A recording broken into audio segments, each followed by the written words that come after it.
Apreciados y apreciadas estudiantes, les doy la bienvenida a este nuevo video donde daremos continuación a nuestro primer tema fundamental del segundo corte en nuestro curso de Estadística y Probabilidades. Como recordaremos, en el video anterior estuvimos trabajando con la parte inicial de lo que podíamos denominar como las medidas estadísticas. Dábamos una introducción de lo que eran las medidas estadísticas y principalmente nos concentramos en la parte fundamental de ese video, las cuales eran las medidas de tendencia central, en las cuales debemos recordar que estuvimos trabajando con las tres principales medidas de tendencia central, las cuales eran la media, mediana y moda. Por lo tanto, el día de hoy daremos continuación a este tema de medidas estadísticas por medio del segundo tipo de medidas con las cuales podemos llegar a trabajar, y estas serán las que denominaremos como las medidas de dispersión. Cuando hablamos directamente de las medidas de dispersión, ¿a qué podemos hacer referencia de forma inicial? Podemos hablar de aquellas medidas estadísticas en las cuales nosotros podemos detectar lo que se denominará un grado de variabilidad, o dicho de otra forma, un grado de desviación que nosotros podemos llegar a encontrar a través de toda una serie de datos por medio de otra medida estadística en específica. Esto significa que, gracias a las medidas de dispersión, nosotros podemos llegar a encontrar qué tan dispersos puede llegar a estar toda nuestra serie de datos, porque debemos recordar que generalmente todos nuestros datos que van a ser de carácter cuantitativo pueden llegar a poseer una serie de datos por medio de datos muy pequeños o de datos muy grandes. Así que por lo tanto debemos considerar que gracias a las medidas de dispersión nosotros podemos llegar a detectar directamente cuál es el grado de variabilidad o grado de dispersión, o también dicho de otra forma, grado de desviación que pueden llegar a tener todas esas series de datos. Y para esto vamos a hacer uso directamente de alguna de las medidas estadísticas que nosotros podemos llegar a conocer con anterioridad. Así que por lo tanto veremos directamente cómo nosotros podemos llegar a utilizar las medidas de dispersión y al mismo tiempo que pueden llegar a representar cada una de estas. Y por lo tanto daremos inicio entonces con la primera medida de dispersión con la cual podemos llegar a trabajar, y es la que denominaremos directamente como el rango. Cuando nosotros hablemos del rango, vamos a estar hablando directamente de la medida estadística que nos permite llegar a encontrar cuál es la diferencia máxima que nosotros podemos llegar a obtener directamente por medio de una serie de datos. Cuando hablamos directamente de lo que es una máxima diferencia, debemos retomarnos directamente a lo que la palabra diferencia puede llegar a significar para nosotros en el campo de la matemática, y es que básicamente estaremos hablando de una resta que se puede llegar a ejecutar entre dos valores. Para ver entonces cuáles serán esos dos valores con los cuales vamos a llegar a encontrar el valor del rango, lo primero que debemos distinguir también es la forma en la cual lo vamos a representar, la cual será entonces por medio de la letra R mayúscula. Y por medio de esto nos vamos a dar cuenta que directamente la fórmula que nos va a servir a nosotros para poder llegar a encontrar el rango de una serie de datos será la que vemos aquí en pantalla: dato máximo menos el dato mínimo, o dicho de otra forma, el dato más grande menos el dato más pequeño. Lo cual significará entonces que por medio del rango nosotros solamente debemos considerar cuáles serán esos dos valores con los cuales podemos llegar a encontrar la diferencia máxima que se puede llegar a presentar por medio de una serie de datos. ¿De acuerdo, estudiantes? Ya habiendo conocido no solo de forma teórica, sino también por medio de su fórmula, la medida conocida como el rango, vamos a ver cómo nosotros la podemos llegar a aplicar por medio de un ejemplo. En este caso, vamos a considerar el día de hoy el ejemplo que tenemos en pantalla: el tiempo de duración dado en horas de las baterías de varios teléfonos celulares, en el cual nos estaremos dando cuenta que los datos serán estos que vemos en la parte de abajo. Como tal, podemos darnos cuenta que tenemos varios datos, en total tendremos 6, pero recordaremos que en este caso, como nuestro objetivo fundamental es encontrar la diferencia máxima, o dicho de otra manera, el rango de toda la serie de datos, entonces por lo tanto solamente nos quedaremos con dos datos de vital importancia: el dato más grande, que sería 24,8, y el dato más pequeño, que sería 18,4, lo cual significará entonces que para poder llegar a encontrar el rango vamos a ejecutar una diferencia entre esos dos valores, o dicho de otra forma, vamos a ejecutar la resta entre 24,8 y 18,4, donde si hacemos esta pequeña operación aritmética nos vamos a dar cuenta entonces que el resultado final sería 6,4, lo cual va a significar entonces que la máxima diferencia que nosotros podemos llegar a encontrar estimar con respecto al tiempo de duración de las baterías de los teléfonos celulares será de 6,4 horas. Tener en cuenta nuevamente que, como mencionamos en el video anterior, cada una de las medidas estadísticas nos va a proporcionar un dato, pero ese dato también debe tener una unidad de medida que va a ir muy ligada directamente al contexto con el cual estemos trabajando de forma inicial. ¿De acuerdo, estudiantes? Viéndolo entonces desde este punto de vista, nos daremos cuenta que el rango será una de las medidas estadísticas más sencillas con las cuales nosotros podemos llegar a trabajar, pero que de igual forma sabemos está que nos puede servir muchísimo al momento de encontrar diferencias entre cada una de nuestras series de datos. Vamos entonces ahora a evaluar la segunda medida de dispersión de este video, en la cual vamos a advertir de una vez que será una de las medidas con las cuales debemos tener mucho cuidado, porque no solamente en el campo de las medidas de dispersión, sino en el campo de todas las medidas estadísticas, va a ser una de las medidas con las cuales deberemos manejar con mucha cautela, y es la que vamos a denominar como la varianza. Cuando nosotros hablemos de la varianza, de manera teórica vamos a mencionar el grado de variación total que puede estar llegar presente al momento de evaluar una serie de datos. Recordemos que cuando hablamos de un grado de variación, estaremos hablando directamente de que podemos tener datos muy pequeños o datos muy grandes. Así que, por lo tanto, por medio de la varianza, podemos medir qué tan variados pueden llegar a estar nuestros datos al momento de trabajar con cada uno de ellos. Sin embargo, la varianza va a tener una cuestión muy curiosa al momento de analizarla, y es que directamente cuando nosotros hablamos del campo de la estadística descriptiva, o simplemente dicho, del campo de la estadística general, nosotros nos vamos a dar cuenta que por medio de la formulación de la varianza, que ahorita más adelante estaremos conociendo, vamos a distinguir directamente de que no podremos llevar a cabo una interpretación directa de esta varianza. Esto se deberá a que, como nos mencionan aquí al final, se estarán llegando a generar lo que se llaman unidades al cuadrado. Cuando nos estemos preguntando a qué hace referencia las unidades al cuadrado, podemos verlo de una manera muy hipotética, como por ejemplo, si nosotros estuviéramos analizando el peso de varios objetos, recordaremos que gracias a las medidas estadísticas que hemos venido conociendo, la unidad final tendrá que ser kilogramos, pero entonces al momento de calcular la varianza, ese resultado nos dará kilogramos al cuadrado, lo cual significará entonces que no tendría un sentido muy lógico al momento de llevar a cabo una breve interpretación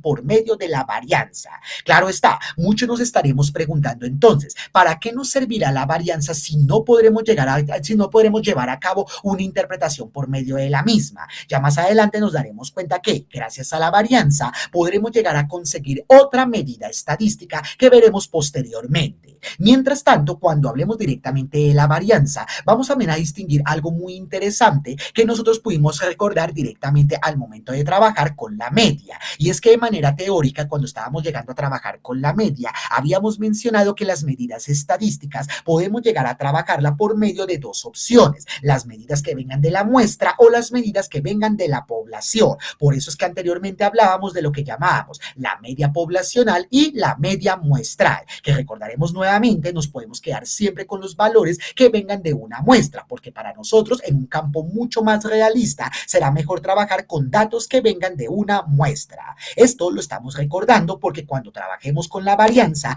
va a suceder directamente este mismo caso. Vamos a hablar de lo que se puede llamar una varianza poblacional y al mismo tiempo de lo que se puede llamar una varianza muestral, donde nuevamente recordaremos que si bien las dos fórmulas se van a parecer de una manera muy intuitiva, lo importante será que en este caso, de manera práctica, nosotros solamente estaremos trabajando con la varianza muestral. Sin embargo, también hay que detallar una cuestión muy interesante del tema de la varianza poblacional, que tal vez viene directamente por el medio del tema del símbolo. Este pequeño símbolo que estamos observando en la varianza poblacional es lo que podemos conocer como la letra griega sigma, que en este caso sería sigma elevado al cuadrado, por lo que hemos mencionado de que la varianza nos va a dar unidades cuadradas, lo cual significa entonces que sigma al cuadrado va a representar a la varianza poblacional, mientras que la varianza muestral será mucho más sencillo la forma de representación, porque solamente lo haremos por medio de la letra latina S minúscula elevada al cuadrado.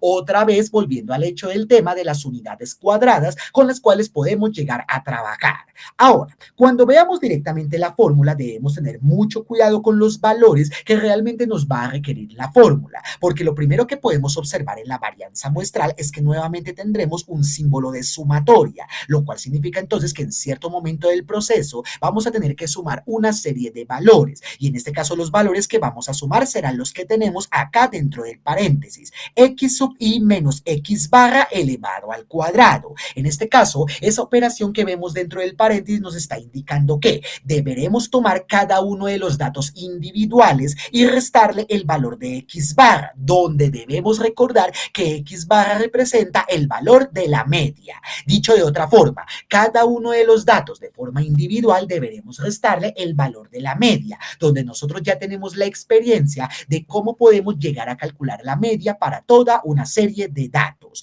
Luego de esa diferencia entre esos valores, los vamos a tener que elevar al cuadrado, cada uno de esos valores, y finalmente lo que haremos es una suma de todo ese proceso. Como nos daremos cuenta, esta sumatoria que tenemos en la parte de arriba de la formulación de la varianza muestral se podría decir que es lo más complejo que nosotros podremos llevar a cabo por medio del cálculo de la varianza, porque la última parte, que será la división, nos daremos cuenta que simplemente debemos tomar el número de datos llamado n y restarle el número 1. Por lo tanto, esa pequeña división puede que no sea un problema, pero el problema sí va a ir directamente cuando estemos trabajando con la sumatoria de la parte de arriba. Entonces, por lo tanto, vamos a ver cómo funcionará directamente la varianza para el caso con el cual vinimos trabajando a partir del rango. Y en este caso recordaremos nuevamente que cuando trabajamos con el tiempo de duración en horas de las baterías de varios teléfonos celulares, entonces, por lo tanto, en este caso, los 6 datos que teníamos con anterioridad y que nos sirvieron para poder calcular el rango, en este caso los vamos a utilizar para poder encontrar el valor de la varianza, o también dicho de otra forma, la varianza muestral. Como recordaremos, para poder calcular la varianza, que es una medida de dispersión, vamos a depender de otra medida estadística que ya conocemos con anterioridad, y esa medida es la que podemos llamar como la media. Entonces, por lo tanto, nuestro primer proceso para poder llegar a encontrar la varianza en toda una serie de datos será encontrar el valor de la media, donde podemos recordar directamente que para poder calcular el valor de la media en una serie de datos, lo que haremos es sumar cada uno de ellos sin necesidad de organizarlos y dividirlos en toda la cantidad de datos, que en este caso sería el número 6. Por lo tanto, en estos momentos, si hacemos esa suma y finalmente hacemos una división, ya sea que lo hagamos de forma manual o que lo hagamos por medio de Microsoft Excel en estos mismos instantes, que si ustedes desean pueden pausar el video para que de esa manera hagan el cálculo de cualquiera de esas dos formas, nos vamos a dar cuenta entonces que el valor de la media en estos instantes debe ser de 21,7. Entonces, por lo tanto, vamos a utilizar este 21,7 para que de esa manera calculemos el valor de la varianza. Entonces, como hemos dicho, el cálculo de la varianza va a depender del valor de la media, porque lo vamos a utilizar en una serie de operaciones en las cuales vamos a tomar cada uno de los elementos que hay en nuestra serie de datos y lo que haremos directamente es restarlos por medio del valor de la media, y al mismo tiempo lo que haremos es plantearlos directamente elevándolos al cuadrado. Dicho en otro punto de vista, estudiantes, lo que estaremos visualizando aquí en pantalla será la forma general en la cual nosotros haremos el cálculo de la varianza. Fijémonos entonces que de manera inicial lo que tenemos acá es nuestra letra S elevada al cuadrado, en la cual hemos dicho que esta es la manera clásica en la cual representaremos el valor de la varianza. Más allá de ello, quiero que entonces nos demos cuenta del cálculo que deberemos ejecutar. Tomaremos cada uno de los datos, inicialmente empezando con el 23,5, en el cual, si nos damos cuenta, lo primero que hacemos es tomar dicho dato y restarle el valor de la media, 21,7, y ese cálculo, al encerrarlo en paréntesis, lo que haremos es colocarlo elevado al cuadrado. Posteriormente, como ya sabemos, viene un proceso de suma, entonces, por lo tanto, el cálculo anterior lo sumaremos con el segundo valor, 24,8 menos 21,7, y luego elevándolo al cuadrado, y así consecutivamente lo estaremos observando con cada uno de los datos que van posteriormente. En total total tendríamos 6 operaciones que realizar, dado el hecho de que tenemos 6 datos en total, donde ya sabemos entonces que gracias a esos 6 datos también podemos calcular que la resta que tendremos que ejecutar al final tendría que ser esta, 6 menos 1. Tengan muy presente que según la fórmula de la varianza, ese menos 1 siempre va a estar fija en dicha parte. Ahora, ¿qué es lo que nosotros tendríamos que hacer en un orden de ideas? Si lo fuéramos a ejecutar, bien sea por medio de Excel, porque sabemos que Excel nos permite hacer cada una de las operaciones individualmente, o si quisiéramos hacerlo por medio de una calculadora, lo que tendríamos que hacer entonces directamente es, primero, ejecutar la resta de los valores y luego de la resta lo que haríamos es elevarlos al cuadrado. Por ejemplo, en el primer caso, podríamos hacer 23,5 menos 21,7. Eso, si hacemos el procedimiento, nos daría como resultado 1,8. Luego de 1,8 lo que haríamos es elevarlo al cuadrado y por lo tanto el resultado tendría que darnos 3,24. Podemos confirmarlo nuevamente por medio de Excel o haciendo uso de cualquier otra calculadora que nos permita hacer esos mismos cálculos. De esa manera, como nos estamos dando cuenta aquí en pantalla, cada uno de estos resultados que tenemos acá en la parte de arriba están reflejando lo que hicimos cuando ejecutábamos la resta de cada valor y posteriormente los elevábamos al cuadrado. Hay que tener en cuenta algo muy interesante y es lo que puede llegar a pasar en ciertas ocasiones cuando las restas nos van a dar negativas. Por ejemplo, si algunos de ustedes se han tomado el tiempo de ejecutar cada una de estas diferencias para posteriormente elevarlas al cuadrado, habríamos llegado directamente a un valor como este de acá, 21,4 menos 21,7, donde en este caso el cálculo lo más seguro es que nos dio menos 0,3. En este caso, como se habrán dado cuenta, en algunos momentos las restas pueden dar negativas y tal vez si no hicimos uso adecuado del tema de los paréntesis, el resultado no les dio 0,09 positivo, sino 0,09 negativo. Pero como volvemos a decir, para que los resultados nos den positivos, tal cual lo tenemos aquí en pantalla, lo que tendríamos que hacer es abrir paréntesis, colocar 0 menos 0,3, cerrar paréntesis y después ahí sí elevar al cuadrado. Si hemos utilizado los paréntesis de forma adecuada, nos vamos a dar cuenta que el 0,09 tiene que dar positivo. Debemos tener muy presente de que en esta parte del procedimiento de la varianza, el resultado o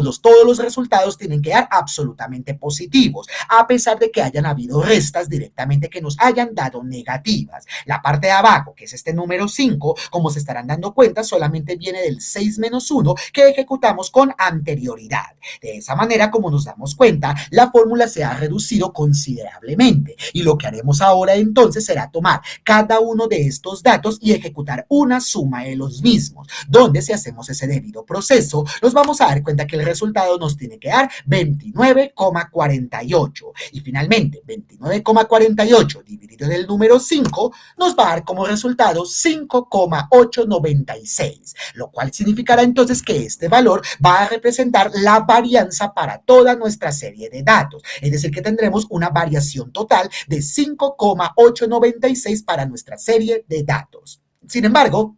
volvemos a recordar el hecho de lo que mencionábamos de forma teórica, y es que cuando hablamos de la estadística descriptiva, nosotros no podremos llegar a interpretar este valor de la varianza por el tema de las unidades cuadradas, es decir, que en este caso, este 5,896 tendría como unidad de medida horas al cuadrado, lo cual sabrán ustedes que eso no tendría ningún sentido, así que por lo tanto, lo recomendable es que no le expresemos una unidad de medida a este valor que acabamos de obtener. Claro, ustedes se pueden llegar a preguntar, ¿por qué se generaron las horas elevadas al cuadrado? De una manera muy sencilla. Sabemos que eso se está generando porque cuando hicimos la parte del proceso en la cual primero ejecutamos la resta y luego elevamos al cuadrado, cuando hicimos esa elevación de cada uno de los valores individuales, ahí técnicamente estábamos obteniendo las horas elevadas al cuadrado. Sin embargo, sabemos que ese tema del cuadrado no lo podemos ignorar porque es una parte fundamental al momento de llevar a cabo el cálculo de la varianza. Pero tal cual, lo hemos confirmado con anterioridad, el cálculo de la varianza no es solamente lo vamos a dejar totalmente quieto como lo acabamos de obtener, sino que nos va a servir entonces para poder encontrar otra medida estadística. Y esa otra medida estadística es la que conoceremos a continuación y es la que denominaremos como la desviación estándar. Cuando nosotros hablamos de una desviación estándar, nuevamente vamos a hablar de un grado de variación, pero a diferencia de la varianza, esto no será un grado de variación total, será un grado de variación con respecto a la media. Hay que tener muy presente esto de acá porque más adelante daremos una pequeña interpretación de cómo funciona la desviación estándar en un campo profesional. Y es que directamente por medio de la desviación estándar nos vamos a dar cuenta qué tanto se puede llegar a mover el valor de la media, ya sea a la izquierda o ya sea a la derecha. Es muy importante que tengamos presente esto desde ya, porque cuando estemos trabajando con el valor directamente de la desviación estándar, nos vamos a dar cuenta que nos va a servir para generar diversas conclusiones. Pero entonces, ¿cuál es la importancia en la cual nosotros podemos llevar a cabo una relación entre la varianza y entre la desviación estándar? Tal cual nos están mencionando con anterioridad, dada la formulación de la desviación estándar, también la podemos llegar a entender como la raíz cuadrada de la varianza. Esto significa entonces que si nosotros tenemos una serie de datos en la cual ya hemos calculado la varianza, lo que tendremos que hacer entonces simplemente será calcular la raíz cuadrada de esa varianza para que de esa manera obtengamos la desviación estándar. Y al igual que en el caso de la varianza, vamos a hablar entonces de dos tipos de desviaciones, una desviación poblacional y una desviación muestral, que si recordamos, puede que en teoría podamos mencionar a la desviación poblacional, pero en la práctica es mucho mejor trabajar con la desviación muestral viniendo directamente que estamos trabajando con datos que vienen de una muestra. Entonces, por lo tanto, de esta manera, al momento de aplicar la raíz cuadrada, nos vamos a dar cuenta que entonces el símbolo de la desviación ya no va a ser la s elevada al cuadrado como vimos antes, sino que ahora la desviación muestral solamente será la letra s minúscula. Técnicamente, aunque la fórmula pueda parecer compleja, lo que nos vamos a dar cuenta es de algo muy importante, y es que dentro de la raíz cuadrada, básicamente estamos observando la fórmula de la varianza. Estamos observando la sumatoria de x y menos x barra elevada al cuadrado dividido en n menos 1. Técnicamente, esa parte o esa división es lo que llega a representar la varianza. Lo único que estamos haciendo es colocar una raíz cuadrada alrededor de toda esa fórmula para que de esa manera obtengamos la desviación. Hay que tener en cuenta de que esto, gracias a esta operación, técnicamente cancelaremos las unidades cuadradas que estábamos obteniendo de la varianza, donde volvemos a recordar el hecho de que el problema de la varianza viene directamente por ese tema de las unidades cuadradas. Entonces, por lo tanto, gracias a la desviación, podremos deshacernos de ese apartado. Así que, por lo tanto, veamos cómo funcionará la desviación estándar, nuevamente gracias al ejemplo con el cual estábamos trabajando con anterioridad. Otra vez tenemos el mismo contexto, el tiempo de duración en horas de las baterías de varios teléfonos celulares, donde nuevamente tendremos todos nuestros datos originales, pero entonces, como hemos mencionado en este caso, este ejercicio, como recordaremos, ya tenemos el dato de la varianza. En este caso, entonces, para encontrar la desviación estándar, solamente necesitaremos aplicar la raíz cuadrada del valor de esa varianza. Es decir, que en este caso, S minúscula va a ser igual a la raíz cuadrada de 5,896, que era el valor de la varianza. Y entonces, si aplicamos este procedimiento, nos vamos a dar cuenta que el resultado final nos va a dar con muchos decimales, pero aproximándolo a solamente dos decimales, el resultado sería 2,43, lo cual va a significar entonces que este será el valor de la desviación estándar para toda nuestra serie de datos. Ahora, como hemos mencionado con anterioridad, el hecho de haber aplicado la raíz cuadrada va a significar entonces que este valor ya no tendría las horas cuadradas que mencionábamos con el 5,896. Al aplicar la raíz, este resultado ahora quedaría en 2,43 horas, lo cual significará entonces que gracias a la desviación podemos llevar a cabo una pequeña interpretación muy interesante. Como habíamos mencionado de forma teórica, el objetivo principal de la desviación estándar, más allá de ser la raíz cuadrada de la varianza, es que en este caso técnicamente lo que nos está ayudando a representar es el grado de variación con respecto a la media. Recordemos que en este ejercicio que acabamos de trabajar, la media nos dio 21,7. Este 21,7 lo recordaremos que lo calculamos para poder hallar el valor de la varianza. En este caso, el 21,7 nos va a servir para identificar cómo funciona la desviación estándar. Y es que, como hemos dicho, el objetivo de la desviación estándar es saber qué tanto nos podemos desviar nosotros nosotros de la media, tanto a la izquierda como a la derecha. En este caso, técnicamente el valor de 2,43 nos está diciendo que nos podemos desviar a la izquierda menos 2,43 unidades y a la derecha más 2,43 unidades, lo cual significaría que si ejecutáramos este proceso 21,7 menos 2,43, el resultado nos daría 19,27, y si ejecutáramos el otro proceso 21,7 más 2,43, el resultado nos daría 24,13. Claro, la pregunta principal es ¿qué significan esos dos valores que acabamos de encontrar? Estos dos valores los podríamos conocer como límites de tolerancia, los cuales nosotros estamos dispuestos a tolerar, valga la redundancia, para saber si nuestro proceso va por buen camino o si de pronto tenemos alguna dificultad con respecto al tema de los datos, porque entonces este intervalo de confianza, o mejor dicho, este nivel de tolerancia que tenemos aquí en pantalla, lo que nos está reflejando directamente es que nuestro proceso debería estar controlado si los datos se encuentran entre 19,27 y 24,13.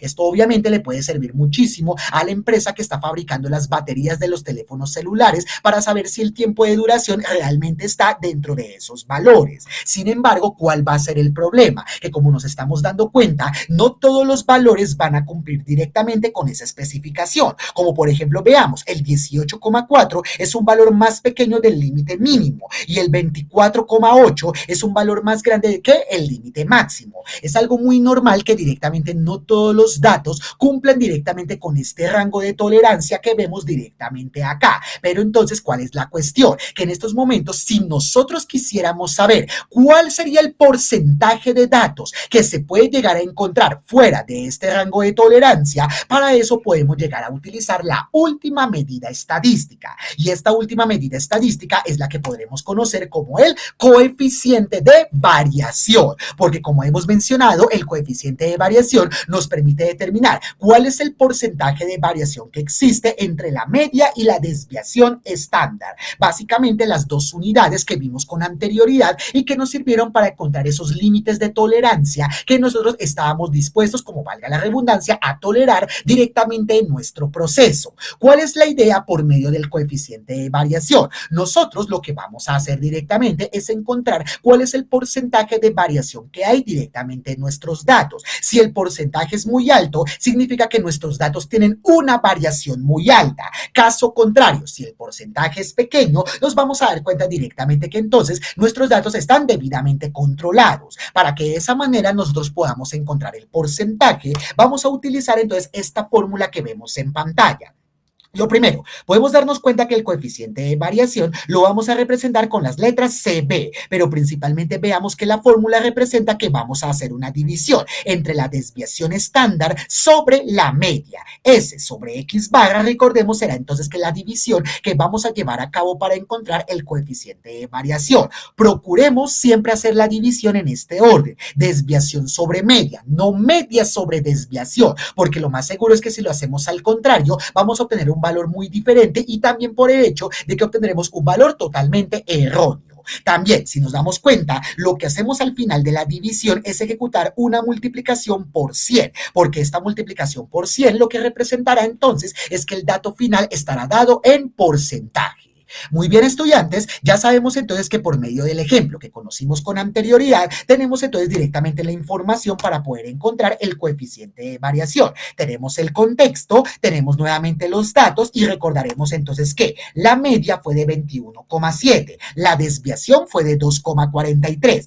lo cual va a significar entonces que si queremos encontrar el coeficiente de variación, vamos a ejecutar la división entre los dos valores, 2,43 y 21,7. Esto nos va a dar un valor decimal muy grande, pero vamos a utilizar todo ese valor y multiplicarlo por 100 para que de esa manera el resultado final sea 11,20%. De esa manera, así es como nosotros encontraremos directamente el coeficiente de variación, donde en estos casos podemos darnos cuenta que este porcentaje, si hacemos una comparación, como lo veremos en el último corte, en la parte de probabilidad, nos daremos cuenta que los porcentajes pueden variar entre el 0% y el 100%. En este caso, nos vamos a dar cuenta que 11,20 está mucho más cercano al 0 que al 100, lo cual va a significar entonces que este porcentaje no es tan alto. Claro, podríamos decir entonces que nuestros datos pueden llegar a presentar una serie de variaciones al momento de llevar a cabo un proceso, pero entonces en estos momentos, si el porcentaje no es debidamente alto, significará entonces que no hay nada de qué preocuparnos. Lo importante está en que, como hemos dicho, debemos tener mucha cautela al momento de encontrar el coeficiente de variación, porque dependemos de dos medidas estadísticas. Dependemos de la media que utilizábamos antes para hallar la varianza y también dependemos de la desviación que también la estábamos utilizando antes y de la cual dependía también el valor de la varianza. Perfecto, estudiantes. Entonces, de esa manera, ya habiendo conocido cada una de las medidas de dispersión con las cuales podemos llegar a trabajar, al igual que como hicimos en nuestro último video, vamos a ver cómo pueden funcionar cada una de estas medidas en nuestro famoso software de Microsoft Excel. Recordemos que gracias a Excel también pudimos llegar a encontrar varias de las medidas estadísticas que conocimos antes, la media, la mediana y la moda. Así que, por lo tanto, ahora lo utilizaremos para que de esa manera encontremos las medidas de dispersión que hemos visto a lo largo de este video. Entonces, por lo tanto, vamos a iniciar con el tema del ejemplo, con el cual ya sabemos que utilizamos exactamente este mismo ejemplo para cada una de las medidas estadísticas. Entonces, iniciaremos directamente con el rango. Una cuestión al momento de trabajar con el rango, además de que ya sabemos, debemos colocar el igual antes de cualquier función. Y es que directamente Excel no tiene una función directa para poder llegar a encontrar el rango de una serie de datos. Sin embargo, podemos llegar a recordar nuevamente cuál fue la formulación que llevamos a cabo para el tema del rango. Lo primero que utilizamos fue el dato máximo y restarle el dato mínimo. Así que, por lo tanto, para que no tengamos que hacer la búsqueda de forma manual, primero con el dato máximo vamos a encontrar una función, o vamos a utilizar, perdón, una función llamada max, que la función max nos permite encontrar el valor máximo de una lista de valores tal cual lo menciona Excel. Así que, por lo tanto, al utilizar la función max y al abrir paréntesis, lo primero que nos va a pedir Excel es cada uno de los números, donde ya sabemos con el video anterior de que no hay necesidad de colocar uno por uno, solamente seleccionar los datos que tenemos en la parte de arriba. Entonces, por lo tanto, cerramos paréntesis y antes de que demos Enter, vamos a utilizar la otra parte de la fórmula del rango, en la cual recordaremos que después de encontrar el dato máximo, vamos a hacer una resta con el dato mínimo, lo cual significará que ahora vamos a utilizar una función llamada min, donde en este caso, al abrir paréntesis, lo que nos va a pedir nuevamente será cada uno de los datos. Y nuevamente, vamos a seleccionar los 6 datos que teníamos con anterioridad. De esa forma, tendremos entonces la operación directamente del rango, max menos min, donde si damos Enter, el resultado tiene que darnos el mismo 6,4 que calculamos cuando lo hicimos de forma manual. Observemos que en este caso Excel no tuvo la necesidad de hacer cada una de las operaciones por separado, sino que de una vez hizo la operación de forma conjunta. No encontró primero el máximo y luego el mínimo, sino que de una vez hizo toda la operación que le especificamos con anterioridad. Perfecto, estudiantes. Vamos entonces al siguiente caso, que es el más interesante de todos, el de la varianza. Como recordaremos, lo habíamos mencionado con anterioridad de que la varianza es uno de los procesos más extensos que nosotros podemos llegar a encontrar entre todas las medidas estadísticas. Entonces, por lo tanto, en este caso vamos a utilizar ahora sí una función de Excel que nos permite encontrar todo el valor de la varianza de una manera mucho más automática. En este caso, la función que vamos a utilizar se llamará var. Tal como vemos en pantalla, al momento de escribir las letras VVAR, puede que nos aparezcan muchísimas opciones. Pero entonces en este caso quiero que observemos la primera función que se llama var.p. La función var.p nos dice, calcula la varianza en función de la población total. Ojo con ese apartado porque como volvemos a decir, nosotros en teoría podemos mencionar a las medidas estadísticas que vienen de la población, pero resulta y pasa que si nos vamos a la práctica, nosotros debemos utilizar las medidas que vienen de la muestra. Esto porque normalmente nosotros trabajamos a partir de una muestra de valores que nosotros tendremos de una parte inicial. Por lo tanto, la función var.p no va a ser la opción correcta, pero en la parte de abajo podemos observar que hay una función llamada var.s, donde en este caso nos dice que calcula la varianza en función de una muestra, que es básicamente lo que nosotros necesitamos en este caso. Utilizaremos var.s para que de esa manera encontremos el valor de la varianza muestral o simplemente el dato de la varianza. Nuevamente, al igual que en las anteriores funciones, nos va a pedir número 1, número 2, así que por lo tanto solamente seleccionaremos los datos originales Cerraremos paréntesis y daremos Enter, donde automáticamente nos daremos cuenta que el resultado nos dio 5,896, que fue exactamente el mismo valor que nos dio cuando hicimos el cálculo de forma manual, lo cual significa entonces que vamos por muy buen camino para poder encontrar el valor de la varianza. Volvemos otra vez al mismo hecho de que este valor no lo podremos interpretar por el tema de las unidades cuadradas, pero ya sabemos entonces que gracias a la varianza podremos encontrar la siguiente medida estadística, que es la desviación estándar. Ahora veamos entonces qué pasa. Para la desviación estándar en Excel pasa algo muy curioso, y es que lo podremos encontrar de dos formas diferentes. La primera forma, como recordaremos, nos sirve a través del dato de la varianza, y es que directamente si utilizamos una función llamada raíz, nos vamos a dar cuenta que podemos generar la raíz cuadrada de cualquier número. Entonces, por lo tanto,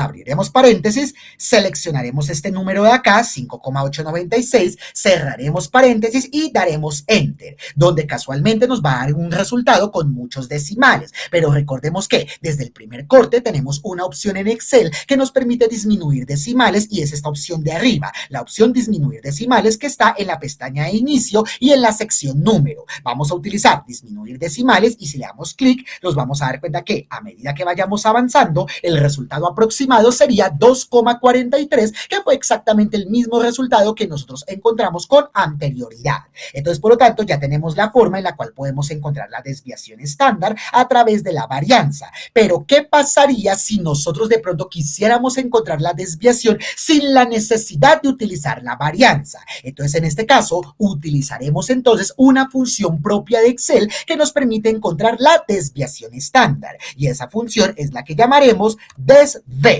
Y al igual que en el caso de la varianza, nos vamos a dar cuenta que al escribir desves nos van a aparecer muchas opciones, pero la primera opción, desves.m, nos dice calcula la desviación estándar en función de una muestra, que tal cual como lo habíamos confirmado con anterioridad, será la manera correcta en la cual podremos llegar a encontrar directamente la desviación. Entonces, por lo tanto, utilizaremos desves.m, abriendo paréntesis. Ahora, en este caso, como no vamos a depender de la varianza, vamos a depender nuevamente de nuestra serie de datos original. Cerraremos paréntesis. Y al igual que en el caso anterior, ya sabemos que podemos disminuir los decimales aquí con la opción disminuir decimales. Y nos daremos cuenta entonces que gracias a la función desves.m hemos podido encontrar el valor de la desviación estándar de una manera mucho más automática. Esto obviamente nos sirve para entender directamente de que, si bien de una manera muy teórica la desviación estándar depende de la varianza, sabremos que en Excel no va a ser del todo cierto. En algunos casos, si nosotros quisiéramos hallar la desviación estándar sin la necesidad de la varianza, sabemos que lo podemos hacer de forma automática. Lo que sí no podremos hacer de forma automática será nuestra última medida estadística, que es el coeficiente de variación. Y al igual que en el caso del rango, no va a haber una función directa que nos permita encontrar dicho coeficiente, pero sí sabemos directamente cuál es la fórmula que vamos a llevar a cabo. Vamos a tomar la desviación estándar y lo vamos a dividir sobre la media. Si quisiéramos hacerlo de una manera mucho más directa, sabemos que podemos tomar entonces cada una de las casillas donde se encuentren los valores que vamos a necesitar. Pero como en este caso no hay ninguna casilla donde utilicemos el valor de la media, entonces también lo que podemos hacer es lo siguiente. Nuevamente, podemos utilizar la función desves.m, donde calcularemos otra vez el valor de la desviación estándar, pero una vez cerrado el paréntesis no daremos Enter, colocaremos división, que será el slash que vemos aquí en pantalla, y escribiremos la palabra promedio, donde recordaremos del video de la última semana en la cual sabíamos que la función promedio nos permite calcular la media de una serie de datos. Así que, por lo tanto, utilizaremos nuevamente la función promedio con los mismos datos que tenemos acá en la parte de arriba. Y si todo el proceso nos da exactamente tal cual lo tenemos en pantalla, el resultado nos dará esto que vemos acá, 0,111897, donde entonces de pronto ustedes se preguntarán, ¿no habría falta entonces de hacer la multiplicación por 100 en este caso? Como tal lo podríamos hacer, pero también podemos utilizar una opción de Excel que está también otra vez acá en la sección número, y es la que podemos llamar como estilo porcentual, donde si damos clic en la casilla en la cual está el 0,11, 1897, nos vamos a dar cuenta que el resultado automáticamente se convierte en un porcentaje, donde si aumentamos los decimales, nos vamos a dar cuenta que el resultado nos estaría dando 11,19%. Claro, nos estaremos preguntando, cuando lo hicimos la última vez, ¿por qué nos dio 11,20%? Recordemos que generalmente cuando nosotros trabajamos de una manera muy manual, estamos utilizando aproximaciones con los decimales, que fue lo que pasó directamente con la desviación estándar, pero en cambio Excel lo está haciendo de una manera mucho más exacta, lo cual es mucho mejor para nosotros, porque de esa manera así es como nosotros podemos llegar a encontrar los datos reales con los cuales podemos llegar a trabajar, y de esa manera, como nos estamos dando cuenta, es que hemos podido encontrar cada una de las medidas de dispersión que conocimos con anterioridad de forma manual y que ahora conocimos gracias a nuestro software de Microsoft Excel. Estudiantes, espero que este video haya sido de mucho provecho para ustedes. Les deseo muchos éxitos y que de esa manera nos continuemos viendo en unas futuras ocasiones. Cuídense, estudiantes, y que estén todos y todas muy bien.